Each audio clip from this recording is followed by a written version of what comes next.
तो स्कूल नहीं जाना चाहती है? नहीं, स्कूल जाना चाहती हूँ। तो फिर क्या चाहते हैं बेटी? ये कह रही हूँ, हाँ, आप स्कूल में एडमिशन करवा दो। अच्छा एडमिशन। हाँ। आरटीई के तहत प्राइवेट स्कूलों में बच्चों को एडमिशन नहीं दिया जा रहा है। बाहर ही से वो कर देते, गार्ड को समझा दिया जाता है कि अभी फॉर्म नहीं आया है, और कई लोगों को अंदर से उनका एडमिशन हो चुका है। अभी उत्तर प्रदेश में सबसे अधिक आरटी के बच्चों को प्रवेश प्राइवेट स्कूल देते हैं। 90% से भी अधिक बच्चे वर्तमान में अभी प्रवेश पा चुके हैं।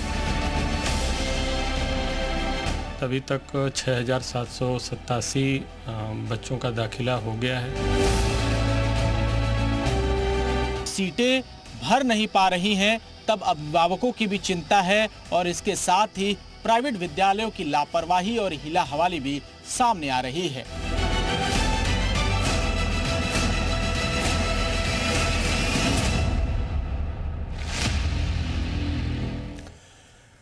नमस्कार जी, उत्तर प्रदेश उत्तराखंड देख रहे हैं आप। मैं हूं कुंदन जमैर। आज बात शिक्षा के अधिकार की। आरटीई यानी शिक्षा का अधिकार, ये संविधान के अनुच्छेद 21(a) के तहत दिया गया एक मौलिक अधिकार है, जिसके तहत 6 से 14 साल के बच्चों के लिए मुफ्त और अनिवार्य शिक्षा का प्रावधान है। इसी के तहत निजी स्कूलों में भी 25% सीटों पर आर्थिक रूप से कमजोर बच्चों को प्रवेश देने की प्रशासनिक व्यवस्था है, लेकिन वास्तविकता इससे काफी दूर नजर आती है। देखा गया है कि ये स्कूल ऐसा करने में हीला हवाली करते हैं, जिसके चलते आर्थिक रूप से कमजोर वर्ग के लोगों को परेशान होना पड़ता है।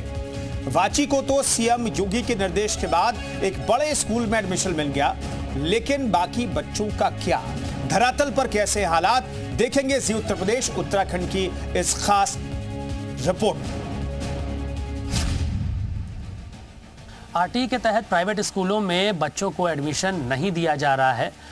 पेरेंट्स के साथ आनाकानी की जा रही है। स्कूल से लेकर बीएसए दफ्तर तक लगातार दौड़ लगा रहे हैं पेरेंट्स। इस वक्त हमारे साथ हैं पवन जी, जो कि अपनी इस छोटी सी बच्ची के एडमिशन के लिए लगातार दौड़ रहे हैं। हाथों में इनके एप्लीकेशन है, सिलेक्शन हो चुका है, स्कूल भी आवंटित हो चुका है, लेकिन उसके बाद भी अभी एडमिशन नहीं मिला है। पवन जी, अभी क्या बताया जा रहा है? आप बीएसए ऑफिस जाते हैं या स्कूल जाते हैं? अभी क्या बताया गया? स्कूल से तो बाहर ही से वो कर देते, गार्ड को समझा दिया जाता है कि अभी फॉर्म नहीं आया है, और कई लोगों को अंदर से उनका एडमिशन हो चुका है। तो हम लोग जाते हैं तो अंदर से ये कहते हैं कि प्रिंसिपल नहीं है, प्रिंसिपल अंदर ही बैठे होते हैं, दूसरे लोग मिलते हैं, हमसे मिलते ही नहीं। कौन सा स्कूल है, किस इलाके में? Central academy sector 9।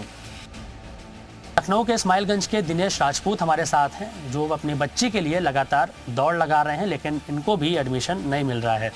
Dinesh ji, कौन से क्लास में अपनी बच्ची को आपको एडमिशन चाहिए और अभी फिलहाल क्या बताया गया? प्री नर्सरी में चाहिए था, और फर्स्ट लिस्ट में मैंने जिससे ये फॉर्म डाला गया था वैसे मैंने फॉर्म डाला था, और फर्स्ट लिस्ट में मेरी बच्ची का नाम आया था। मैं 3 से 4 बार गया। पहली बार गया तो उन्होंने कहा कि ऐसी लिस्ट मेरे पास कोई भी ऐसी ऑफिस से नहीं आई है आरटीआई के तहत। तो दोबारा मैं गया, दोबारा जाने के बाद फिर मुझे ऐसे बुलाया गया। तो चौथी बार जब मैं गया तो मैडम से कहा, मैडम सारे एडमिशन तो हो रहे हैं, हमारी बच्ची का एडमिशन नहीं हो रहा। तो कहें कि अभी एडमिशन नहीं हो पाएंगे, अगर ऐसी बात है तो आप सारे फॉर्म वगैरह सबमिट कर दिए। तो मैंने सारे फॉर्म भी सबमिट कर दिए थे, और फॉर्म सबमिट करने के बाद जब लास्ट बार गए हैं तो कहें कि सारे एडमिशन हो चुके हैं, अब आपका एडमिशन नहीं हो पाएंगे। स्कूल आवंटित हो गया था? हाँ, स्कूल आवंटित हो गया था, ये सेंट्रल एकेडमी सेक्टर 9 में। मैं गया और क्या बोलते हैं, बोला गया मुझे कि सारे फॉर्म सबमिट कर दीजिए। मैंने फॉर्म सबमिट किया। फॉर्म सबमिट करने के बाद जब मुझसे बोला गया, जब लास्ट में गया मैं, कि अब एडमिशन नहीं हो पाएगा, ज़्यादा परेशान मत होइए, नेक्स्ट ईयर देखिएगा आप। ये स्कूल की तरफ से जवाब मिला? स्कूल की तरफ से। देखिए, आरटीई में लगभग 6 लाख से अधिक बच्चे पूरे प्रदेश के निजी विद्यालय में पढ़ रहे हैं, और सरकार के आदेशों का और शासन के आदेशों का पालन किया जा रहा है। कुछ विद्यालय हैं जहां पर कभी कभी सुनने में आता है, तो वहां पर अगर कोई समस्या होगी तो देखी जाएगी। निजी विद्यालय प्रवेश देने को तैयार है। लेकिन मैं एक बात ज़रूर कहना चाहूँगा, यदि माननीय मुख्यमंत्री जी या शासन की तरफ से एडमिशन का दबाव है, तो आरटीई कानून में एक रिम्बर्समेंट, प्रतिपूर्ति की धनराशि का एक फार्मूला तय है। 450 रुपये की धनराशि, मैं ये बात हर बार कहता हूँ, सरकार की तरफ से दी जाती है। अधिकारियों की लीपापोती और हीला हवाली के चलते छोटे छोटे बच्चों का भविष्य अधर में फंसा हुआ है, और अपने बच्चों के भविष्य का सपना लिए अभिभावकों की आंखें सिर्फ और सिर्फ दर दर भटक रही हैं। प्रदेश भर में राइट टू एजुकेशन के तहत गरीब बच्चों को प्राइवेट विद्यालयों में शिक्षा के अधिकार की गारंटी तो मिली, लेकिन जब ये सीटें भर नहीं पा रही हैं, तब अभिभावकों की भी चिंता है और इसके साथ ही प्राइवेट विद्यालयों की लापरवाही और हीला हवाली भी सामने आ रही है। बनारस में लगभग 35% सीटें अभी भी खाली हैं। एडमिशन प्रक्रिया 4 चरणों में पूरी कर ली गई है, लेकिन अब तक ये सीटें भर नहीं पाई। देखिए, जो गरीब अभिभावक के बच्चों के लिए फंडामेंटल राइट शिक्षा के अंतर्गत सरकार के द्वारा निर्गत किया गया है, जो मिला हुआ है, उसमें तमाम स्कूल जो हैं जहां पे उन बच्चों का एडमिशन होना है, जो 35% आरक्षण दिया गया है, उसमें जाने पर जो डॉक्यूमेंट है उसमें बहुत सी कमियां बताते हैं। लीगल प्रोसीडिंग में कमी बताते हैं कि ये डॉक्यूमेंट आपके पास नहीं है, ये चीज़ नहीं है, आप पॉवर्टी लाइन के बिलो नहीं है, तमाम चीज़ें जो हैं वो बताते हैं और दिखाते हैं।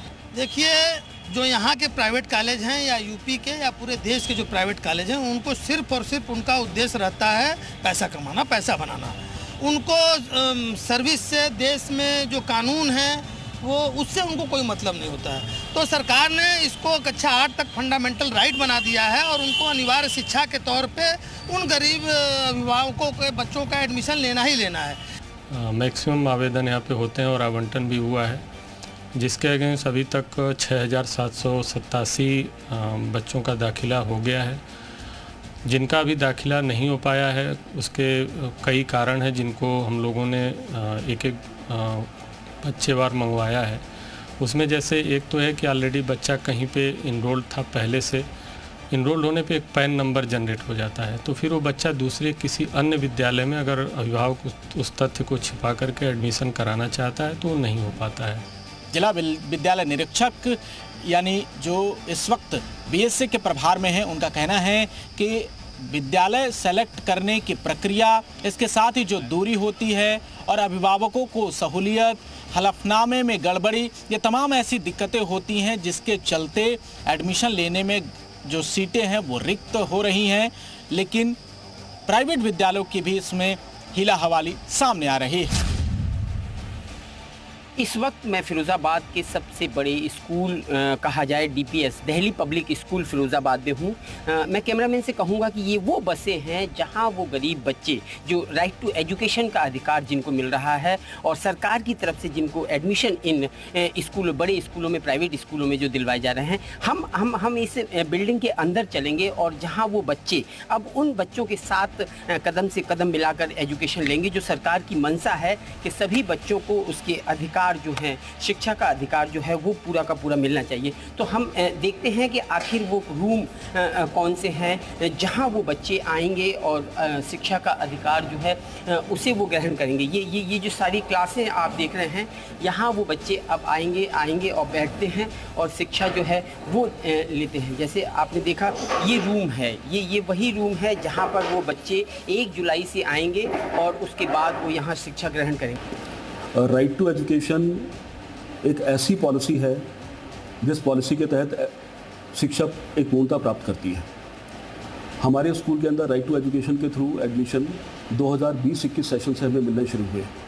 2020-21, 21-22, 22-23, 23-24, 24-25 और इस करेंट सेशन में 25-26 में अभी तक हमें 39 बच्चों का अलॉटमेंट प्राप्त हुआ है। आरटी के रूप में प्रत्येक प्राइवेट स्कूल्स में 25% सीटें निर्धारित होती हैं।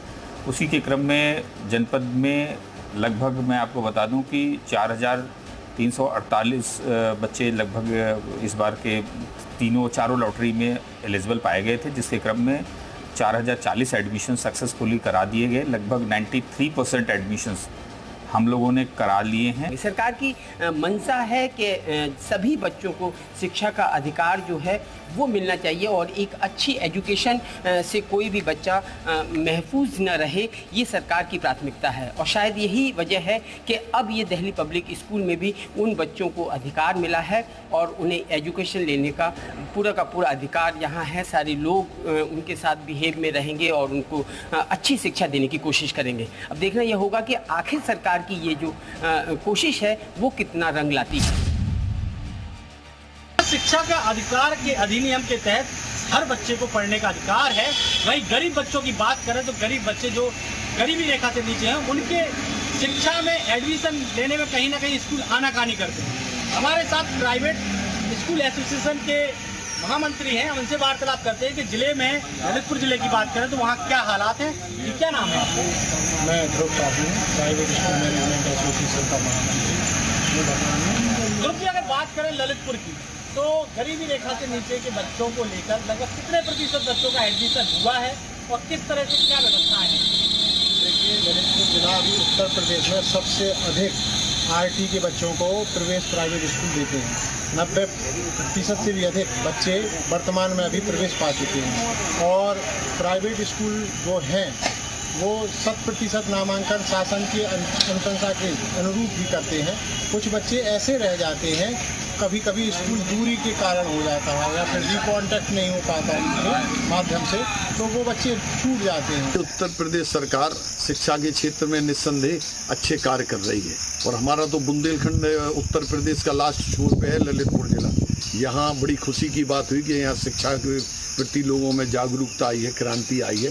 52% लोगों को जिस तरह एडमिशन लिए हैं उन्होंने, गरीबी रेखा वालों ने, तो ये बड़ी खुशी की बात। शिक्षा के अधिकार अधिनियम के तहत यूपी में 6 वर्ष से लेकर 14 वर्ष के बच्चों को निःशुल्क शिक्षा देने का प्राविधान है। बलिया में 2025-2026 के तहत कुल 3,347 बच्चों का चयन हुआ। जुलाई माह में अभी भी 35% सीटें खाली हैं। योजना ठीक है, 105 तक एडमिशन हुआ है, उसके बाद से की मान्यता नहीं है। सभी बेसिक शिक्षा अधिकारी ODM के दिए हैं, लेकिन सटीक क्लास में हम कहाँ पाएंगे इसकी कोई एटी नहीं है, न कोई एटी मिल रहा है। दरखास्त कई बार दिए हैं। शिक्षा के अधिकार अधिनियम के तहत जो 4 चरण में बच्चों को लॉटरी के माध्यम से प्रवेश दिया गया, उसमें 3343 बच्चे जनपद बलिया में जो है कि निःशुल्क प्रवेश के लिए चयनित हुए हैं। और वर्तमान में जो स्थिति है, विद्यालय खुलने के बाद अभी हम लोग खंड शिक्षा अधिकारी से अद्यतन प्रवेश की सूचना ले रहे हैं अभी, और हमारा पूरा प्रयास है कि जिन बच्चों का प्रवेश निःशुल्क शिक्षा के तहत हुआ है, RT के तहत, सभी का प्रवेश 100% विद्यालयों में सुनिश्चित कराना है। श्रावस्ती जिले में शिक्षा का अधिकार अधिनियम के तहत 465 के सापेक्ष 460 बच्चों का नामांकन कराया जा चुका है। 4 चरणों में हुई लॉटरी प्रक्रिया के तहत अभिभावकों की मांग पर 57 स्कूलों में इन बच्चों का नामांकन कराया जा चुका है। RT योजना के अंतर्गत हमारे विद्यालय में इस वर्ष 4 चरणों में जो लॉटरी माननीय जिला अधिकारी के माध्यम से निकाली गई, उसमें कुल 18 बच्चों का नामांकन हमारे विद्यालय में चयनित हुए और उन सब का नामांकन अपने विद्यालय में हो गया है। कुल 4 चरणों में लॉटरी निकाली गई, जिसमें कुल आवेदन 596 आए। उनमें पात्र पाए गए बच्चों की संख्या 487 थी। लॉटरी प्रक्रिया में रैंडमाइजेशन होने के बाद 465 सीटें आवंटित हुई श्रावस्ती को। अभिभावकों की मांग के अनुसार 57 विद्यालयों में 465 के सापेक्ष 460 छात्रों का प्रवेश अब तक हो चुका है।